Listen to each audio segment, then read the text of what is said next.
వి gold trusted gold buyers. మీరు తాకట్టు పెట్టిన బంగారాన్ని విడిపించి ఈ రోజు ఉన్న మార్కెట్ ధరకు కొనబడును.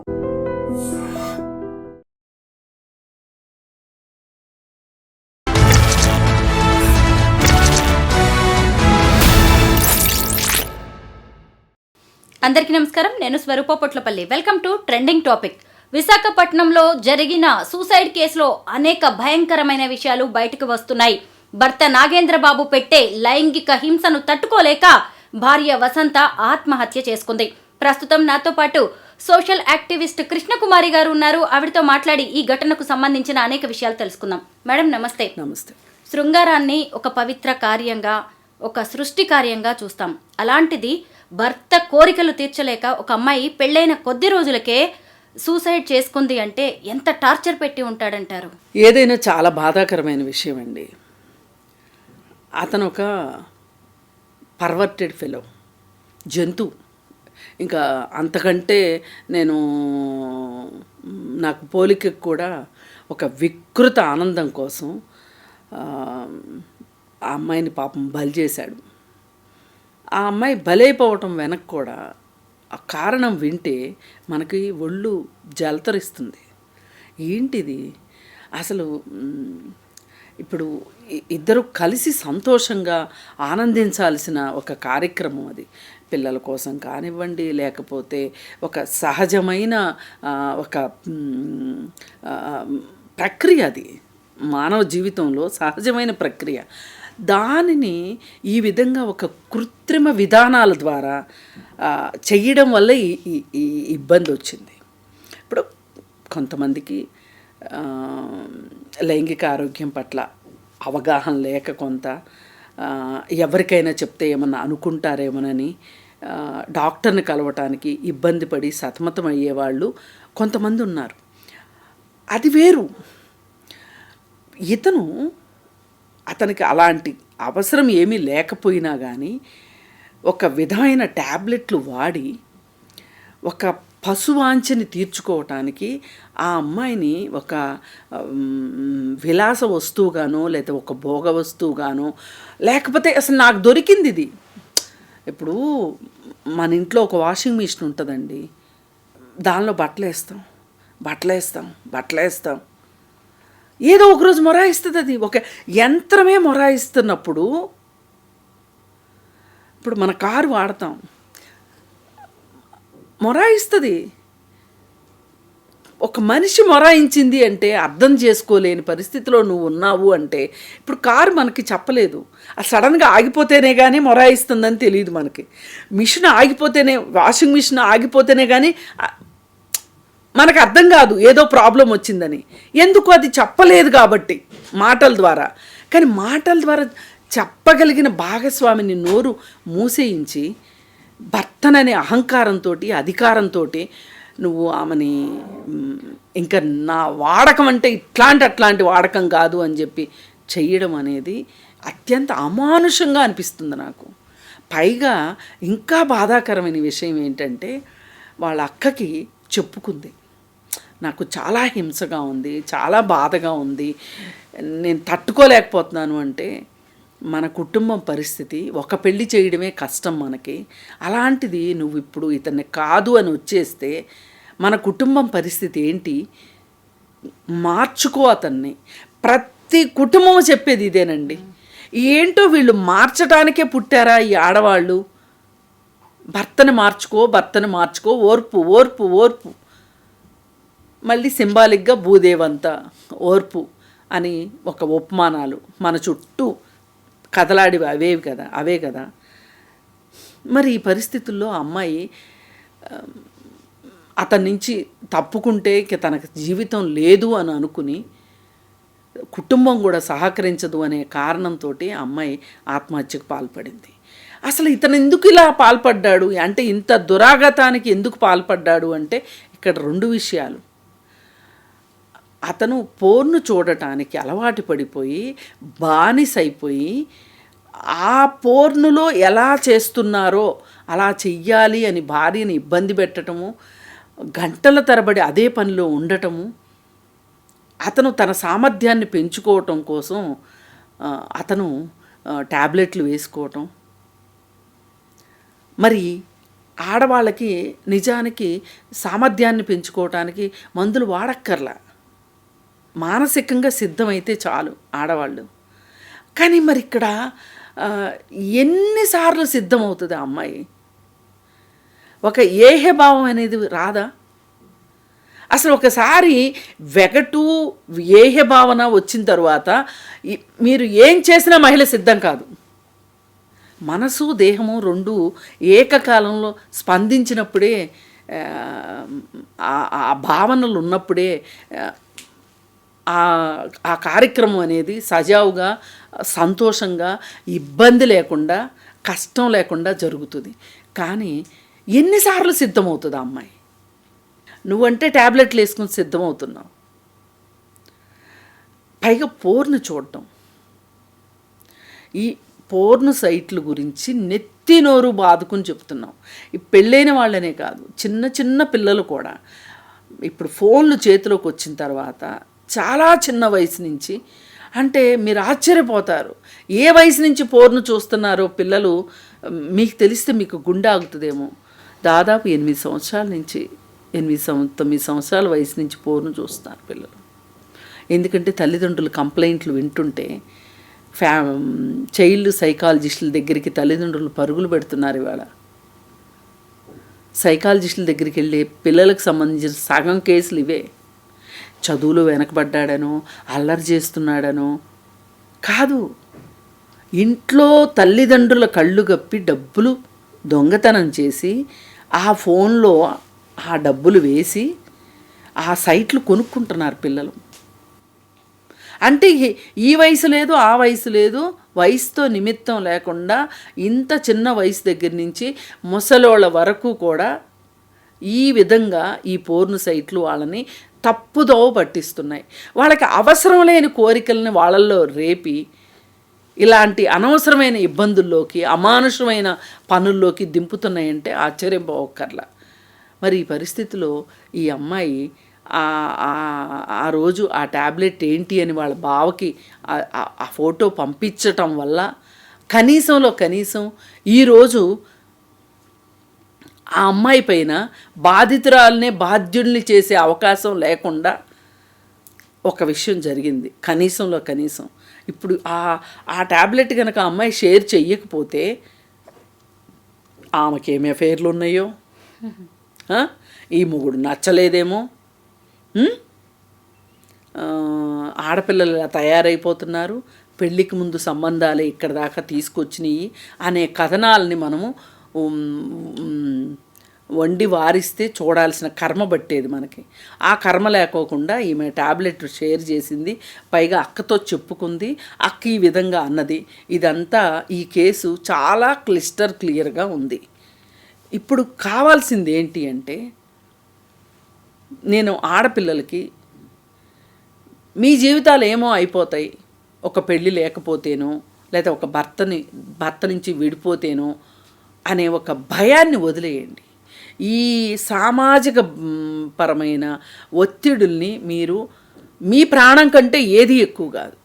తల్లిదండ్రులు పరువైనా ఎక్కువ కాదు, భర్త లేకపోయినా ఏమీ కాదు. మీ కాళ్ళ మీద మీరు నిలబడగలరు. ఎంతో కొంత చదువుకుని ఉంటారు కదా, చదువుకోపోయినా ఇప్పుడైనా చదువుకోండి. ఇవాళ కష్టపడతాను అంటే అవకాశాలు ఉన్నాయి, కష్టపడండి. భర్త లేకపోతే ప్రపంచం ఏమో అయిపోతుంది, తలకిందులు అయిపోద్ది అని అనుకోవద్దు. ఇలాంటి మృగాల దగ్గర పడి ఉండే కన్నా, ఈ మృగాలు చేసిన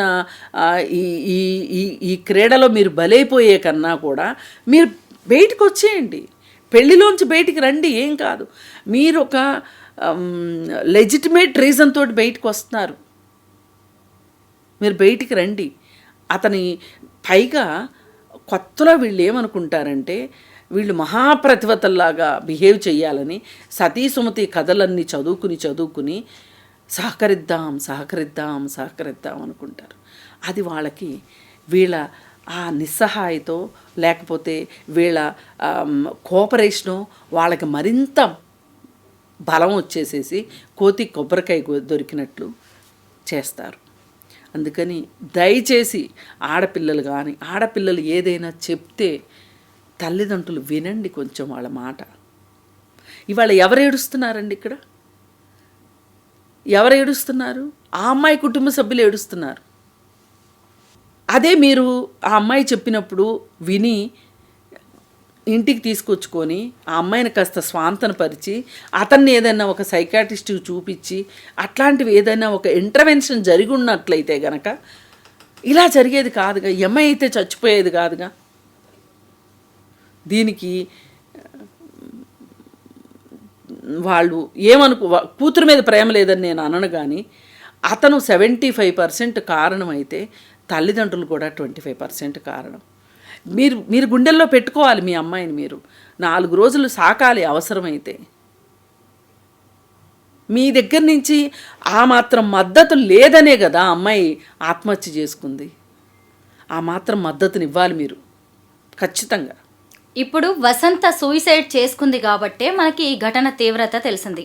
ఇలా బయటపడలేక 4 గోడల మధ్య నరకం అనుభవించే ఆడపిల్లలు ఇంకా చాలా మంది ఉన్నారు. నిజానికి నో మీన్స్ నో. భర్త అయినా సరే భార్యకి ఇష్టం లేకపోతే సెక్స్ చేయడానికి వీల్లేదు. అది ఖచ్చితంగా రేప్ అవుతుంది. దానికి కేసులు ఉన్నాయి, శిక్షలు కూడా పడతాయి. ఇవన్నీ తెలిసా తెలియక, లేదంటే చట్టాల మీద అవగాహన లేక ఇలాంటివి జరుగుతున్నాయంటారు? అసలు మ్యారిటల్ రేప్ అనే ఒక అంశాన్ని ఎంతమంది ఎగతాళి చేస్తున్నారో మనం చూస్తున్నాం. అలాంటప్పుడు ఇంతమంది ఎగతాళి చేస్తున్నప్పుడు కోతులు మాదిరి ఒక చట్టం వచ్చింది అంటే అవసరం ఉంటేనే వస్తుంది. చట్టాలు ఊరికే సరదాగా షాపింగ్కి వెళ్ళి తెచ్చుకునేవి కాదు, లేకపోతే ఆన్లైన్లో ఆర్డర్ పెట్టేవి కాదు. చట్టాలంటే ప్రజల అవసరాలకి అనుగుణంగా ప్రభుత్వాలు తీసుకునే చర్యలు. ఈ చట్టాలు కూడా ఎవరో అడగకుండా రావు. చాలామంది పోరాటాలు చేస్తేనే చట్టాలు వస్తాయి. మరి ఈ మ్యారిటల్ రేప్ అనే విషయాన్ని ఎంత ఎగతాళి చేశారో, ఎంత అపహాస్యం చేశారో మనకు తెలుసు. మరి ఇవన్నీ చూసేప్పుడు ఈ అమ్మాయికి అవగాహన లేకపోయి ఉండొచ్చు. అసలు నేను ఇక్కడ తట్టుకోలేకపోతున్నాను, వచ్చేస్తాను అంటేనే ఒప్పుకోని తల్లిదండ్రులు ఉన్న దగ్గర ఈ అమ్మాయి ఏమని బయటకు వచ్చి కేసు పెడుతుంది మ్యారిటల్ రేప్ విషయంలో? నో మీన్స్ నో అనేది చాలా పరిమితమైన విషయంలా అయిపోయింది. ఇప్పుడు సాఫ్ట్వేర్ కంపెనీల్లో అవగాహన తరగతులు నిర్వహించేటప్పుడు స్టాఫ్కి చెప్తారు నో మీన్స్ నో. ఆమె నో చెప్పే వరకు నువ్వు ఎన్నిసార్లైనా ఐ లవ్ యూ చెప్పు, గులాబీ పువ్వు ఇవ్వు. కానీ ఒక్కసారి నో చెప్పిందా ఇంకంతే, నో మీన్స్ నో. కానీ మన సమాజం ఇంకా అంతవరకు సన్నద్ధమైందా అనేది ప్రశ్నార్థకం. ఈ పోర్న్ వీడియోస్ అనేవి ఎక్కడి దాకా వచ్చాయంటే రేప్ కేసుల వరకు, హత్యల వరకు, ఇప్పుడు సూయిసైడ్స్ వరకు కూడా వచ్చాయి. అంటే ఒక మనిషిలో ఒక పశు వాంఛని ఏ స్థాయిలో పెంచుతున్నాయో ఈ ఘటనే మనకు చెప్తోంది. వీటి మీద నిషేధం విధించాలంటారా? పరిమితులు ఎలా ఉండాలంటారు? ఇప్పుడు రెగ్యులేషన్ ఉండాలండి. ఈ స్మార్ట్ ఫోన్ వచ్చేసేసరికి ఒకప్పుడు వీడియోలాగా అమ్మేవాళ్ళు, పోర్న్ వీడియోసు, క్యాసెట్స్ అమ్మేవాళ్ళు. సరే, అది ఆ క్యాసెట్టు తెచ్చుకోగలిగి ఉండాలి, ఇంట్లో వీసీఆర్ ఉండాలి, ఇన్ని తతంగాలు ఉండేవి కాబట్టి కొంతలో కొంత తక్కువ స్థాయిలో ఉండేది. కానీ ఇప్పుడు స్మార్ట్ ఫోన్ ఉంటే చాలు, దానికి ₹100 ₹180 సబ్స్క్రిప్షన్ కడితే చాలు, మీరు వద్దనుకున్నన్ని వీడియోలు వస్తుంటాయి దాంట్లోంచి. ఈ స్మార్ట్ ఫోనేనండి. అంటే పోర్న్ వీడియోస్ ఎఫెక్టు అంటే ప్రతి ఒక్కరికి అందుబాటులోకి వచ్చింది మట్టుకు స్మార్ట్ ఫోన్ వల్లే. అందుకే నేను అరచేతిలో అష్టదరిద్రం అనేది సెల్ ఫోన్. అందుకే అవసరం ఉన్న వాళ్ళకి, అవసరం లేని వాళ్ళకి అది ఒక మనకి సమాచారాన్ని ఇచ్చేదిగాను, లేకపోతే కమ్యూనికేషన్ కోసం ఉండాల్సిన సెల్ ఫోన్ ఇవాళ వినోద వస్తువు అయింది. ఎప్పుడైతే వినోద వస్తువు అయిందో ఆ వినోదాల్లో అన్నీ వచ్చి చేరినాయి. ఇప్పుడు మనకి చిన్న ఫోన్ ఉండేది, అప్పుడు దాని పరిమితి చాలా తక్కువ, దాని విధ్వంసం కూడా చాలా తక్కువ. కానీ ఇప్పుడు ఈ స్మార్ట్ ఫోన్ వచ్చాకే ఇవన్నీ జరుగుతున్నాయి. అందుకే అసలు ఇంకొన్నాళ్ళు పోతే ఇట్లాంటివి కొన్ని జరిగిన తర్వాత ఇప్పుడు నాలాంటి వాళ్ళు చెప్పే మాట చాలా వేపకాయ తిన్నంత ఇబ్బందిగా ఉండొచ్చు చాలామందికి. అవసరం లేని వాళ్ళు స్మార్ట్ ఫోన్ వాడొద్దు. పిల్లల ముందు స్మార్ట్ ఫోన్ అస్సలు వాడొద్దు. మీ స్మార్ట్ ఫోన్తోనే చేసే కార్యక్రమాలు ఏమన్నా ఉన్నాయి అంటే పిల్లలు లేనప్పుడు డే టైంలో మీరు చేసుకోండి. మీరు ఇంట్లో ప్రతి వాళ్ళు చిన్న ఫోన్లు వాడండి అని చెప్తుంటే నేనేదో వెనకబడిపోయిన మనిషిలాగా చూస్తున్నారు. కానీ ఈ ఉద్యమం వస్తుంది చూడండి మీరు. లేదు అంటే ప్రభుత్వాలైనా తలుచుకుని స్మార్ట్ ఫోన్ని కట్టడి చేయడం ఒకటి, ఈ యాప్లను కట్టడి చేయడం ఒకటి చేయాలి. సెక్స్లో మహిళకు కూడా కొన్ని రైట్స్ ఉంటాయి అనే అవగాహన లేకపోవడం వల్లే ఈరోజు వసంత అనే అమ్మాయి బలైపోయింది. అయితే మనం ఈ సందర్భంగా సెక్స్ ఎడ్యుకేషన్ గురించి కూడా మాట్లాడుకోవాలి మేడం. ఎందుకంటే ఇప్పుడు స్కూల్ పిల్లలకే శృంగార పాఠాలు పెట్టాలి అనే కొన్ని డిమాండ్స్ కూడా వినిపిస్తున్నాయి. కానీ తల్లిదండ్రుల్లో అవి నిజంగా భయాన్ని కలుగజేస్తున్నాయి. అంటే ఏ వయసుకి తెలుసుకోవాల్సిన విషయాలు ఆ వయసుకు తెలుసుకోవాలి. అంటే ఈ పోర్న్ అలాగే స్మార్ట్ ఫోన్లలో ఉన్న వాటిని మనం ఆపలేకపోతున్నాం. స్కూల్ బుక్స్లో పెట్టడం అనే దాన్ని మాత్రం ఆపడానికి అవకాశం ఉంది. ఒకవేళ ఇతనికి ఎక్కువ నాలెడ్జ్ ఉంది, ఇప్పుడు నాగేంద్ర బాబు అనే వ్యక్తికి అవసరానికి మించి, ఇటు అమ్మాయికి చూస్తే అసలు పెద్దగా ఐడియా లేకపోవచ్చు. అంటే మన సంప్రదాయ కుటుంబాల్లో ఎంతవరకు అంతవరకే ఆ అమ్మాయి పరిమితులు ఉండొచ్చు. ఈ సెక్స్ ఎడ్యుకేషన్ అనేది ఎంతవరకు యువతి యువకులకు అవసరం అంటారు? ఇప్పుడు అక్కడ సెక్స్ ఎడ్యుకేషన్ లేక కాదండి జరిగింది, అతనికి ఒక వికృత ఆనందం వల్ల జరిగింది అది. అతనికి ఆమె సెక్స్ ఎడ్యుకేషన్ లేక అతనికి సహకరించకపోతే మనం సెక్స్ ఎడ్యుకేషన్ లేదు అనుకోవచ్చు. ఇక్కడ అది కాదు పాయింట్.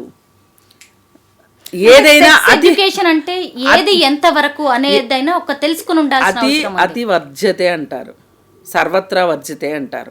అట్లా అయ్యింది కాబట్టి ఈ అమ్మాయి తట్టుకోలేకపోయింది. కానీ అసలు ఈ అమ్మాయికి శృంగారం అంటే తెలియక కాదు, ఎడ్యుకేషన్ లేదు అని కాదు. సెక్స్ ఎడ్యుకేషన్లో ఏం నేర్పించాలి పిల్లలకి అంటే జెండర్ వేరు సెక్స్ వేరు అనేది నేర్పించాలి. అది చాలా అవసరం. మన జీవితంలో సెక్స్ ఎప్పుడు జెండర్ అనేది పుట్టుకతోనే వస్తుంది, సెక్స్ అనేది ఎప్పుడు వస్తుంది అది అర్థం కావాలి. సెక్స్ ఎడ్యుకేషన్ అంటే అది నువ్వు ఇష్టపడినంత మాత్రాన ఆమె ఇష్టపడాలని లేదు అనేది నేర్పించాలి. గౌరవించటం అంటే వ్యక్తిని గౌరవించమని కాదు, అభిప్రాయాన్ని గౌరవించమనాలి. ఇప్పుడు భర్తని భార్య గౌరవించుకోవటం అంటే వాళ్ళ అభిప్రాయాలను గౌరవించుకోవడమే. ఇప్పుడు కాళ్ళని చేతుల్ని గౌరవిస్తారా ఎక్కడన్నా? కాదు కదా. అభిప్రాయాన్ని గౌరవించమని. ఆమె ఏం చెప్తుంది, ఆమె కన్సెంట్ ఏంటి, ఆమెకి కన్సెంట్ ఉందా లేదా ఈ విషయంలో. కన్సెన్షువల్ సెక్స్ అంటారు, అది ఎక్కడ లోపించింది. ఆమెను ఒక మనిషిగా చూస్తే ఆమె కన్సెంట్ నీకు అర్థమైతే ఆమె అభిప్రాయానికి నువ్వు విలువిస్తే నువ్వు ఇలా చెయ్యవు కదా. ఆ జ్ఞానం లేదు ఆ మనిషి దగ్గర. ఆ జ్ఞానం కావాల్సింది. సంభోగము అంటే సమభోగం అనేది ఉండాలి తప్పితే నేను భోగాన్ని ఇచ్చేవాడిని అన్నట్లుగా ఉంటే ఇలాగే అవుతుంది. థ్యాంక్ యూ మేడం, నిజంగా చాలా మంచి విషయాలు చెప్పారు. ఇప్పుడు ఈ నాగేంద్ర బాబు అనే వ్యక్తి ఘటన మాత్రం చాలా మందికి కనువిప్పు. చాలా మంది ఉన్నారు ఇలాంటి వాళ్ళు మన చుట్టూ కూడా, బయటపడట్లేదు కానీ ఆడవాళ్ళు కూడా బయటికి రాలేక పరువు పోతుందని నిజంగా ఉన్నారు. ఏంటి అసలు మనుషుల్లా చూస్తున్నారా భార్యల్ని? ఆట బొమ్మ ఫ్రీగా వచ్చింది, అడిగే వాళ్ళు పెళ్ళి అనే దాంతో ఇక నా దగ్గరికి పంపించారు. వీటన్నిటికి మాత్రం కట్టడి చేయాల్సిన అవసరం ఉంది. నాగేంద్ర బాబు అనే వ్యక్తికి కఠిన శిక్ష పడాలి ఖచ్చితంగా.